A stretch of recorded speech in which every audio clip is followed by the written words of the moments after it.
প্ৰথম আপোনাৰ শুওঁতে উঠোতে গাঁৱতে বহুতে উঠোতে যাক লগ পোৱা যায় সেইখন সময় প্ৰথম সেইখন সময়ৰ কথা ভাবিব লাগিব। হেল্ল', তাৰপিছত আপুনি অকণমান ডাঙৰ হলে আঞ্চলিক ভিত্তিত ভাবিব পাৰে, তাৰপিছত অকণমান ডাঙৰ হলে জিলা ভিত্তিত ভাবিব পাৰে, তাৰপিছত অলপ ডাঙৰ হলে হেল্ল' অসমৰ কথা ভাবিব পাৰে। আমাৰ পিছফালে দুবাং পাম, প্ৰথম আমি অসমৰ কথা ভাবো। কালি বহুত সংগঠনৰ দুটামান লিডাৰ আহিছিল মুখত, মই তেতিয়া কৈছো আপোনাৰ পিছফালে কিমান লোক আছে, কিমান মানুহক সহায় কৰিলে, আপুনি ডাইৰেক্ট অসমৰ কথা ভাবিছে। প্ৰথম আপুনি গাঁওখনৰ কথা ভাব, আপোনাৰ চুবুৰীটোৰ কথা ভাব, হয়নে নহয়? মোৰ বেয়া লাগে তাত যেতিয়া আমি অলপ দুপইচা অধিকাৰী হওঁ, কিবা সম্পদৰ অধিকাৰী হওঁ, তেতিয়া গাঁওখন নেওচি বাহিৰলৈ ওলাই যাওঁ আৰু গাঁওখনৰ নামঘৰকেইটাত পানী পৰে। গাঁওখনৰ নামঘৰকেইটাত সোমালে গম পোৱা যায় গাঁওখন কিমান চৰ্চল, কিমান একতা আছে, হয়নে নহয়? এতিয়াও অসমীয়া গাঁৱৰ বিভিন্ন নামঘৰত পানী পৰে। বিভিন্ন নামঘৰত পানী পৰাৰ মূল কাৰণ কি? 10জন যদি প্ৰভাৱশালী ব্যক্তি আছিল গাঁও এৰি গুচি গ'ল। যদি 1 লাখ টকা যদি ডনেট কৰিলেহেঁতেন গাঁওখনত 10 লাখ টকা অনুদান হ'লহেঁতেন। কিয় আমি চৰকাৰে হৈ থাকিব লাগে? হেল্ল', হয়নে নহয়? আজি ঈশ্বৰৰ কৃপাত ভগৱানৰ আশীৰ্বাদত গাঁওখন ধুনীয়া কৰিব কাৰণে যত্ন কৰিব। যেতিয়ালৈকে জীয়াই থাকিম প্ৰথম মোৰ গাঁওখন অসমৰ ভিতৰত জীৱিত কৰিছে।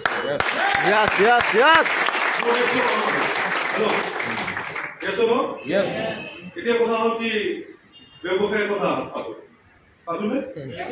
ব্যৱসায়ৰ কথা পাতো। মোৰ আজি 10টা বছৰ পাৰ হ'ল। 2013 চনত ষ্টাৰ্ট কৰিছিলো ব্যৱসায়, ডাইৰেক্ট ইণ্ডাষ্ট্ৰি আমাৰ লাইফষ্টাইল। 10টা বছৰ পাৰ হ'ল। 10টা বছৰে যোৱা মই প্ৰথম মেছেজটো দিব বিচাৰো, অসমত বহুত তেনেকুৱা ভেটাৰ্ণ নেটৱৰ্কাৰ আছে যে নিজক নেটৱৰ্কাৰ বুলি পৰিচয় দিয়ে, কিন্তু এটা কোম্পানীত 10টা 12টা বছৰ 15টা বছৰ থকা মানুহ খুব কম আছে। এটা কোম্পানীত 10টা 15টা বছৰ টিকি থকা ব্যক্তি খুব কম আছে। হেল্ল', লোভে পাপে মৃত্যু। আমি ইয়াত দুদিনমান কাম কৰি যেতিয়া পইচা নাপাওঁ তেতিয়াহ'লে আকৌ বেলেগ এটা চাওঁ, আকৌ তাত যেতিয়া কাম কৰি যেতিয়া পইচা মনৰ পচন্দ নাপাওঁ, হেল্ল', মনৰ পচন্দ আপলাইন নাপাওঁ, মনৰ পচন্দ যেতিয়া পলাপ নাপাওঁ, মনৰ পচন্দ যেতিয়া ইনকাম নাপাওঁ, তেতিয়া আকৌ আমি বেলেগ এটা সংস্থান নাযাওঁ। হেল্ল', অসমত বহুত ডাঙৰ ডাঙৰ নেটৱৰ্কৰ জন্ম হ'লহেঁতেন যদি এটা কোম্পানীতে 10-15 বছৰ কাম কৰিলে।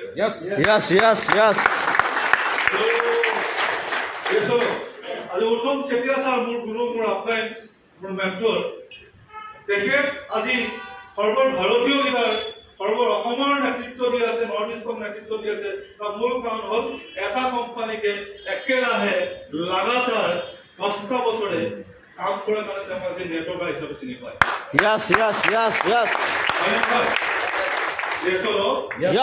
আজি বহুত ব্যক্তিয়ে কৈছে যে আমি কেৰিয়াৰ হিচাপে যদি কৈছে, মই লাষ্ট 3.5 বছৰ হ'ল জীৱনত বহুত সংগ্ৰাম কৰাৰ পিছত নেটৱৰ্ক মাৰ্কেটিং আমাৰ লাইফষ্টাইলক মই কি কৰিছো, কেৰিয়াৰ হিচাপে গ্ৰহণ কৰিছো, হয়নে নহয়? কেৰিয়াৰ হিচাপে গ্ৰহণ কৰাৰ কাৰণে তেখেতৰ কেৰিয়াৰটো লাহেকে বনিবলৈ ষ্টাৰ্ট কৰিছে। ইয়াত বহি থকা প্ৰত্যেকজন ব্যক্তিক মই প্ৰথম প্ৰশ্ন, আপোনালোকে কেৰিয়াৰ হিচাপে ল'ব আহিছে নে অকণমান দুপইচা ইনকাম কৰি চাওঁ, দুদিনমান কৰি চাওঁ, 6 মাহ 1 বছৰ কৰি চাওঁ, নে তেনেকে আহিছে? হেল্ল', কিমান সকল ব্যক্তিয়ে কেৰিয়াৰ ল'ম বুলি এফালে আহিছে? আজি চবে যোনে যোনে ভাবিছে তেওঁলোকক হাত দাঙিব কৈছে, কোনে কোনে ভাবিছে? চবে ভাবিছে।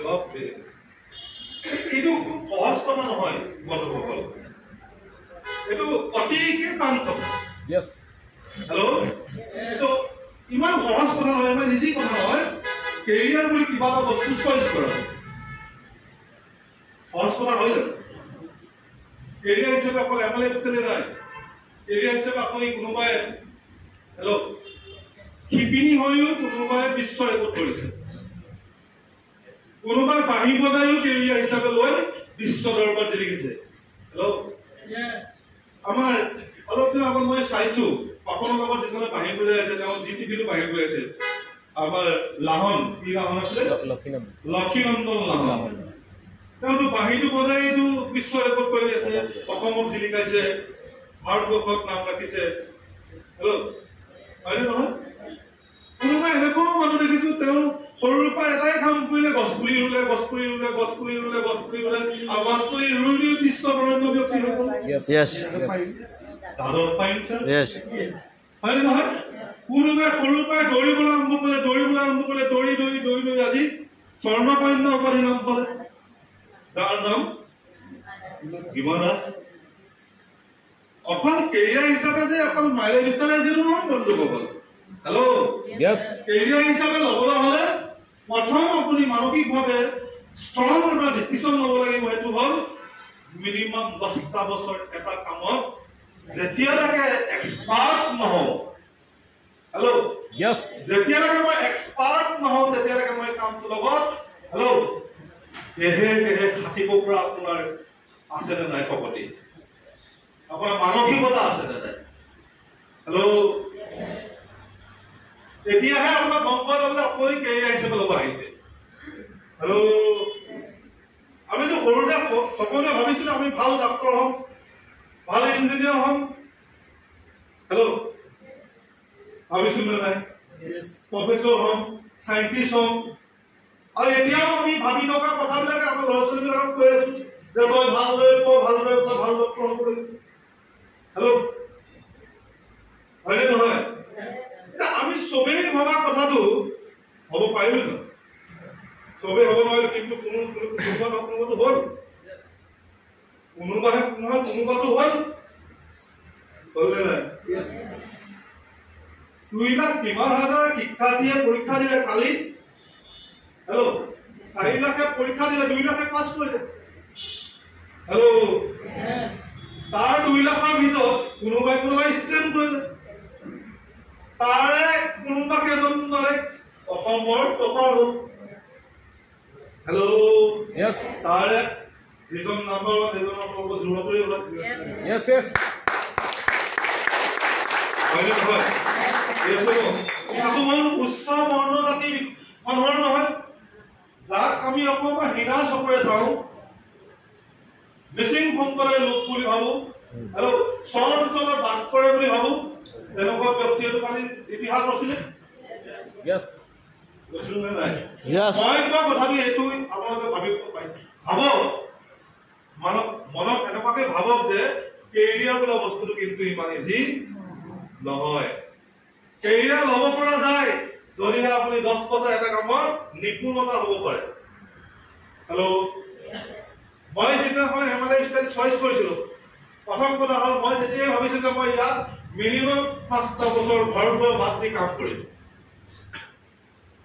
5টা বছৰ মিনিমাম কাম কৰিম বুলি মই প্ৰথম দৃঢ় প্ৰতিজ্ঞাবদ্ধ হৈছিলো। আৰু মই প্ৰথম সংকল্প লৈছিলো, মই 5টা বছৰ কি কৰিম, কাম কৰিম। আৰু সেই 5টা বছৰ মই এনেকুৱাকেই কাম কৰিছিলো, কোনো বহাগৰ বিহু মাঘৰ বিহু মুখতে নাছিল। হেল্ল', আপোনালোকে চাব পাৰে কোনোবা এজন ব্যক্তি যদি UPSC এক্সাম দিম বুলি ভাবে, APSC এক্সাম দিম বুলি যদি ভাবে, কোনোবা যদি মেট্ৰিকত টপাৰ হ'ম বুলি ভাবে, কোনোবা হায়াৰ ছেকেণ্ডাৰীত যদি টপাৰ হ'ম বুলি ভাবে, কোনোবা যদি ডক্তৰ হ'ম বুলি ভাবে, হেল্ল', কোনোবা যদি ইঞ্জিনিয়াৰ হ'ম বুলি ভাবে, তেতিয়াহ'লে সেই ব্যক্তিসকলে বিয়া সভা ভাওনা, হেল্ল', বিহু সংক্ৰান্তি এইবিলাকত গুৰুত্ব প্ৰদান কৰে নে তেওঁ কেৰিয়াৰটোৰ ওপৰত গুৰুত্ব প্ৰদান কৰে?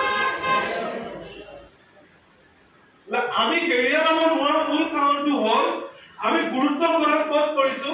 বিয়া সভা ভাওনা, হেল্ল', এইবিলাক প্ৰতি বছৰে পোৱা বছৰ প্ৰত্যেক দিনে পোৱা বছৰ, কিন্তু কেৰিয়াৰ বন্ধু জীৱনত এটা সময়তহে পাব, আৰু সেইটো সময়ত যদি ল'ব নোৱাৰে গোটেই জীৱন অথলে যাব। হেল্ল', অলৰেডি আমাৰ জীৱন অথলে গৈছিল, আমাৰ জীৱন অলৰেডি অকলে গৈছিল আমাৰ পানী হাঁহ নচৰা অৱস্থা অলৰেডি হৈছিল হৈ আছেনে নাই আছেনে নাই কাৰণ কেলে আমি কেৰিয়াৰ ল'ব পৰা সময়ছোৱা আমি বেলেগ কামত গুৰুত্ব আৰোপ কৰিছিলো যি সময়ত কেৰিয়াৰ ল'ব লাগিছিল সেইটো সময়ত আমি বেলেগ কথাত আমি মনোনিৱেশ কৰিছিলো হয়নে নহয় বা ভগৱানক ধন্যবাদ দিব লাগিব কলি যুগত আটাইতকৈ ডাঙৰ কথাটো হ'ল সত্য যুগ কেঁচা যুগ দাসৰ যুগতকে আটাইতকৈ ভাল যুগটো হ'ল কলি যুগ ভগৱানক লগ পাব হলে দাসৰ যুগত পাহাৰ পৰ্বত ভৈয়াম আপুনি যাব লাগিব কোনোবা গুফাত যাব লাগিব কোনোবা হয়তো বৰফত আপুনি যাব লাগিব তাত গৈ এদিন দুদিন নহয় 100 বছৰ তপস্যা কৰিব লাগিব তেতিয়া ভগৱান তৃপ্তি আহি হয়নে নহয় সত্য যুগতো পোৱাটো কঠিন আছিল ভগৱানক লগ পোৱাটো কলি যুগত ভগৱানক লগ পাব হলে বেছি সময় নালাগে মাত্ৰ ভাল কাম কৰিব লাগে ভাল কাম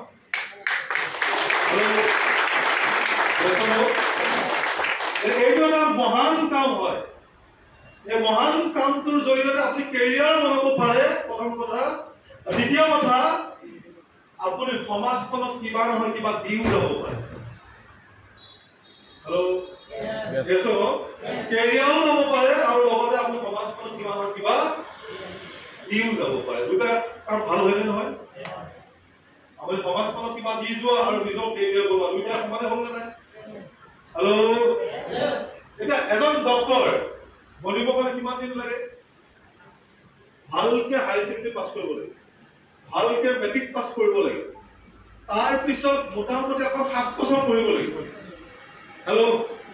লাগিব নালাগে 7 বছৰ পঢ়ি থাকোতে কিবা কাৰণত একেবাৰে যিদিনাখন এক্সাম আছে যিদিনাখন এক্সাম আছে সেইদিনাখন বাপে ঢুকালে এক্সাম দিবলৈ নিদিয়ে ফাইনেল এক্সাম বাপেকো ঢুকালে বাপেকক স্মাৰ্টফোনলৈ দিব লাগে কিন্তু তেওঁ এক্সামলৈ দিব যাব লাগে তেনেকুৱা বহুত উদাহৰণ আছে মাই ফ্ৰেণ্ডছ কোনোবা বাপেকক স্মাৰ্টফোনলৈ নিনি এক্সাম দি পাছ কৰাও এখন পৃথিৱীৰ উদাহৰণ আছে আৰু এজন বিশেষ ব্যক্তি কেৰিয়াৰত আজি জগমগ কৰি আছে জগমগাই আছে গোটেই পৃথিৱীৰ বিখ্যাত হৈ আছে বিৰাট কোহলি বাপেক ঢুকোৱা দিনা তেওঁ ৰঞ্জী ট্ৰফি খেলিবৰ কাৰণে সুযোগ পাইছিল আণ্ডাৰ 19 খেলিবৰ কাৰণে সুযোগ পাইছিল আৰু সেইদিনাখন তেওঁ বাপেকো ঢুকাইছিল বাপেকক স্পৰ্শলৈ নিদি সেইদিনাখন তেওঁ ডেট আছিল 18 ডিচেম্বৰ কি আছিল আৰু সেইটো কাৰণে বিৰাট কোহলি জাৰ্চিটো বেক ফালে 18 শব্দ মানে আখৰ হেৰিটো সংখ্যাটো লিখা আছে 18 সংখ্যাটো বহুত মহত্ব আছে তেওঁ নিজেই কৈছে তেওঁ বাপেক ঢুকাইছিল 18 তাৰিখে আৰু সেইদিনাখন তেওঁ কেৰিয়াৰৰ জন্ম হৈছিল ভাল ভগৱানে সদায় ভাল বস্তু বেয়া সময়ত দিয়ে শ্ৰীকৃষ্ণ জন্ম হৈছিল পাৰাগাৰত নাৰ্ছিং হোমত নহয় হয়নে নহয় ভাল বস্তু সদায় বেয়া সময়ত জন্ম হয় আৰু বেয়া সময় নহালৈকে আপোনাৰ ভাল দিন নাহে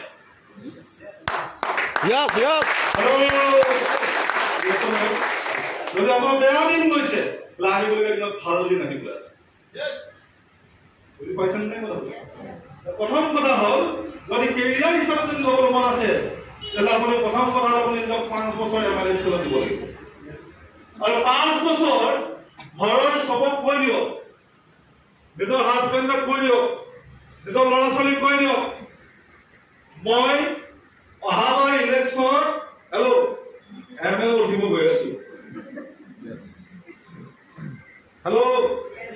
তেতিয়াহে মই শিকিম তেতিয়া গাঁৱে গাঁৱে প্ৰত্যেকখন ঘৰত মই সোমাম আৰু ভোট ভিক্ষা খুজিম হয়নে নহয় বিভিন্ন কামেৰে মই তেওঁলোকক শান্তি দিব পাৰিম আশ্বস্ত কৰিব পাৰিম তেতিয়াহে মই জিকা সম্ভাৱনা আছে আদাবাদী আপুনি এম এল হ'ব নোৱাৰে আহিবলগীয়া 5 বছৰ পিছত আপুনি আপোনাৰ ঘৰত ক'ব পাৰিব লাগিব যে আহিবলগীয়া 5 বছৰ পিছত মই এমএলএ ভিতৰৰ পৰা সপ্তাহ 2,10,000 ঘটিব গৈ আছো আৰু মিনিমাম মই এনটিসি হ'ব গৈ আছো তাৰ কাৰণে মই হেল্ল' এমএলএ ভিতৰত কেৰিয়াৰ হিচাপে ল'ব লাগিব yes হেল্ল'